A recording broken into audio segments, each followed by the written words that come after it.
Item Identification SCP-004 Object Class Euclid Special Containment Procedures When handling items SCP-004-2 through SCP-004-13, proper procedure is vital. The items are not permitted off-site unless accompanied by 2 Level 4 security personnel. Under no circumstances should any other component of SCP-004 be taken through SCP-004-1.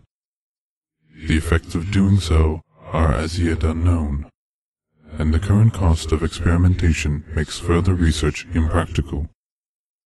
Should any of the objects contained within SCP-004-1 break containment, or the facility be breached, the keys must be brought inside and the door closed prior to activation of Site-62's on-site warhead. Unauthorized removal of keys from the testing area is grounds for immediate termination. Level 1 clearance is required for basic access to SCP-004-1. Level 4 clearance is required for use of SCP-004-2 to -13. Description: SCP-004 consists of an old wooden barn door, SCP-004-1, and a set of 12 rusted steel keys, SCP-004-2 through SCP-004-13.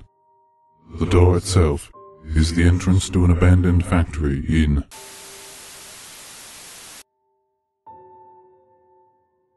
Chronological History. July 2nd, 1949. A group of 3 juveniles trespassing on federal property near find the door. According to their testimony, they found a set of rusted keys in an iron lockbox and determined what door the keys unlock. The juveniles are taken into custody after they contact Sheriff when one of their friends, SCP-004, Case 1, goes missing. July 3rd, 1949. Local authorities find the severed right hand of SCP-004 Case 1, 8 kilometers from SCP-004-1. Other parts of SCP-004 Case 1's body are found scattered as far as 32 kilometers from the factory. Under interrogation, the apprehended juveniles tell authorities that upon opening the door with one of the keys, SCP-004 Case 1 was torn into several pieces, each of which disappeared.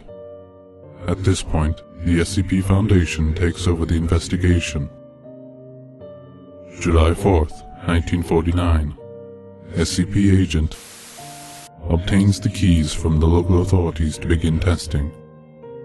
Tests show that SCP-004-2 through SCP-004-13 all fit into a single lock on the large barred door.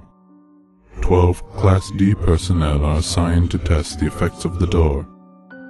Of the 12 test subjects, each trying a different key to enter the room, only 2 survive.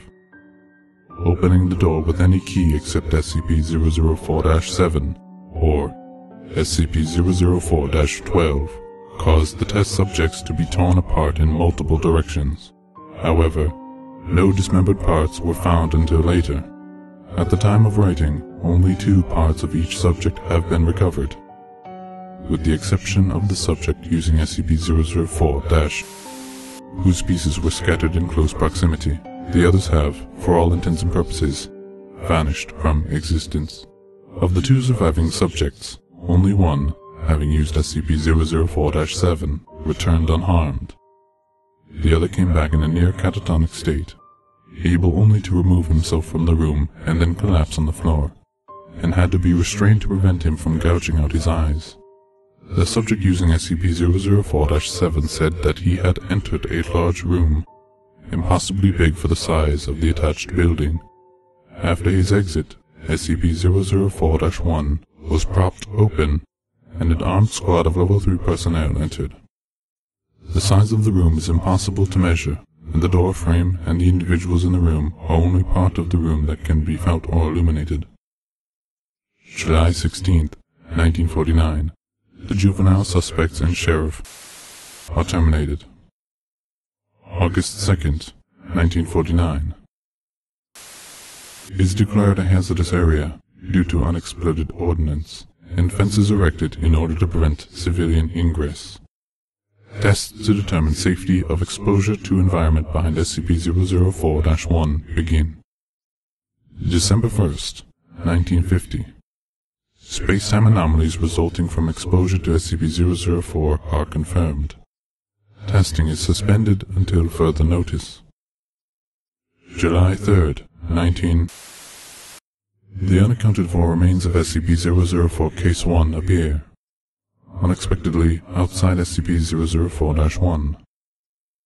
Despite being killed decades before, the remains of SCP-004 Case 1 are not decomposed in any manner, and are still warm to the touch. Blood remains uncoagulated. Remains are remanded for testing. July 4th, 19... The unaccounted-for remains of one of the 12 original test subjects appear in similar manner to those of SCP-004 Case 1. The remains have been designated SCP-004 Case 2.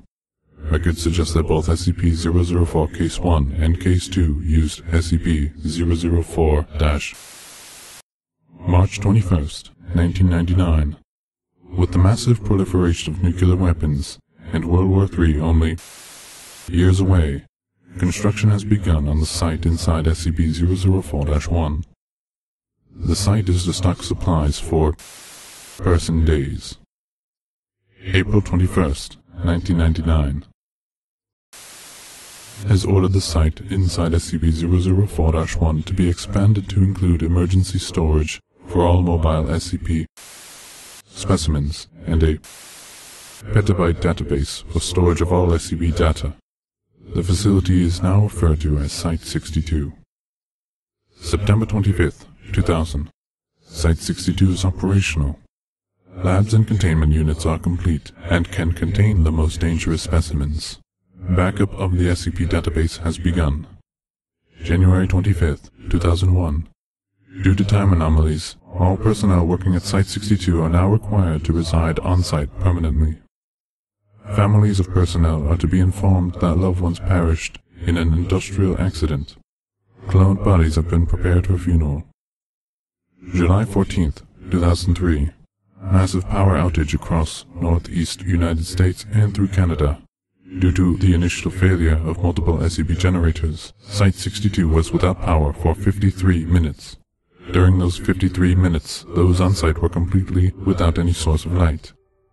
They reported sensing creatures and people, although no abnormal entities could be seen or felt. Selected facility personnel were allowed to read, and said the creatures sensed were of humanoid size, but otherwise similar to the massive green creature described.